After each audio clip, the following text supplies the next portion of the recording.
Hi plant people! Good day and welcome back to our YouTube channel, Mergence Garden. So today guys ay may napansin ako dito sa succulents na to. Ito yung nabili natin kay Ma'am Herlet's na si party dress. Pero sa tingin ko guys si Cancan to. Yan. So napansin ko sa kanya nagkakaroon siya ng mga drops. Ayan siya guys. So nakikita nyo po yung mga bukol-bukol na yan.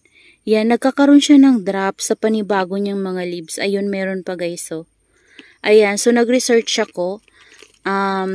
Kamukha nga nito si Cancan. So, siguro nga si Echeveria Cancan to. And si Cancan po ay nagkakaroon din po talaga siya ng bukol sa leaves.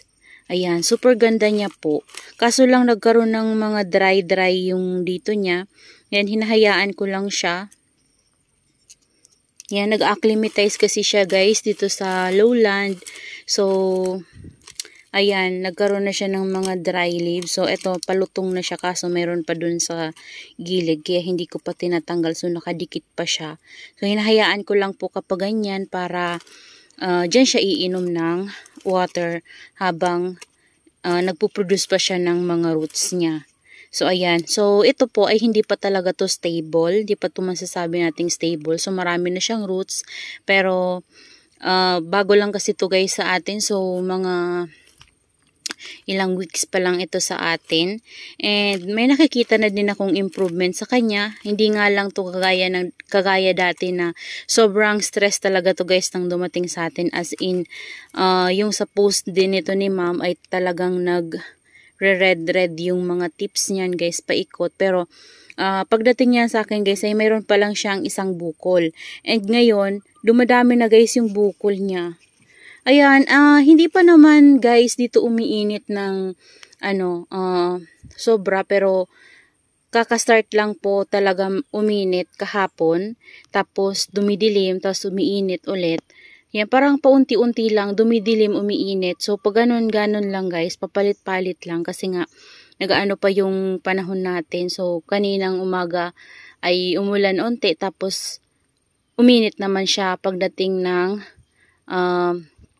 alas 8. And then, kinatanghalian po ay kumulimlim. Yan. Tapos, ngayon, uminit na naman po. Kaya naglagay ako ng net kasi baka mabigla yung ating mga succulents. So, ngayon guys, napansin ko, ito, nagkakaroon siya ng mga bukol. Ayan. And, ang ganda ng curly leaves niya. O, diba guys, ang ganda niya. Tapos, ito pala guys, yung ating variegated Indonesian flapjack. Yan. Katabi niya yung ating variegated flapjack. So, sa mga hindi po nakakaalam, yung ating pong Indonesian flapjack at saka variegated flapjack ay magkaiba po sila. So, ayan yung ating Indonesian flapjack guys, ay ganyan po yung color niya. So, ang dito niya sa taas ay yellow tapos ma-red-red yan. Yan, yellow and ma-red-red. Basta iba yung color ng ating Indonesian flapjack sa variegated flapjack. So yan, variegated flapjack din yan guys. Yan yung nabili natin kay Ma'am Herlet's na sobrang kapal ng leaves. So nagkaroon siya ng mga ganito.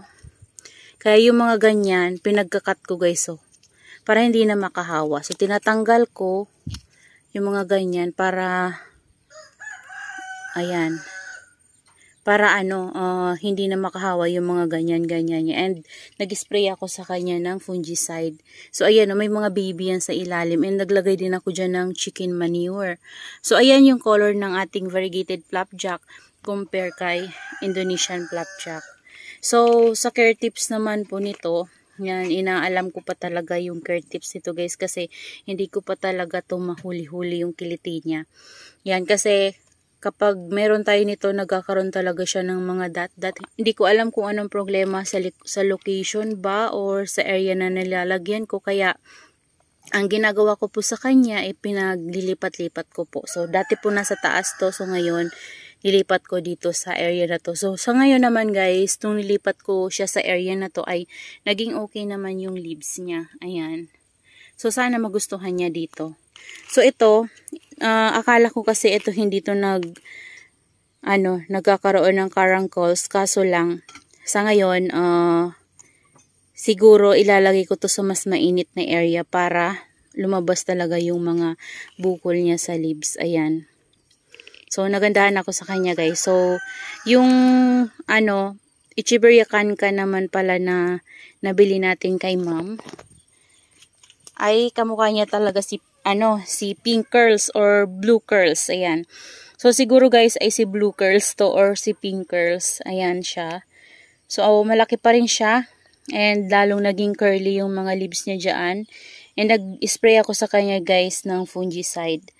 Ayan. So, ayan yung ating variegated flapjack. So, ayan siya, guys. Nadiligan ko na yan sila. Twice na rin.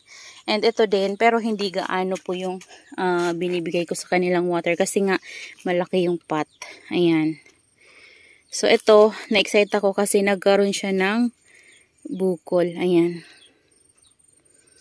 Ayan, guys. So, yun lang, guys. Share ko lang po sa inyo. So, ito, pinag-aaralan ko pa talaga hanggang ngayon kung saan ko siya pwedeng mas mapaganda. So, ayan. Dito, sa ngayon, ilalagay ko muna siya dito para gumanda siya. Kasi dito, feeling ko, mas umukay siya dito sa area na to nung nilipat ko siya. So, ganun lang po yung ginagawa ko kapag hindi okay yung ating succulents at ayaw nila sa area na pinaglalagyan natin ay nililipat-lipat ko hanggang sa makuha ko po yung kiliti nila sa atin. Ayan. Para mabuhay natin sila dito sa lowland. So, ayan po yung ating mga succulents na nagmamaganda. Ayan, oh. Ito, ang ganda niya, oh. Ayan, ito din, guys, oh, si Monroe. Sobrang lumaki siya nung pinaulanan ko. So, basa yan, no? Ayan. Basa yan siya. And then, pinaulanan ko to. Kaya ngayon, sobrang laki na niya. Ayan. Lalo siyang bumuka. Bumuka yung mga leaves niya dito sa top. Ayan. Tapos, ito din. Ayan. So, yun lang, guys. That's all for today's video. Yan, I hope you enjoy watching. And see you on my next vlog. Happy gardening, everyone. Bye-bye!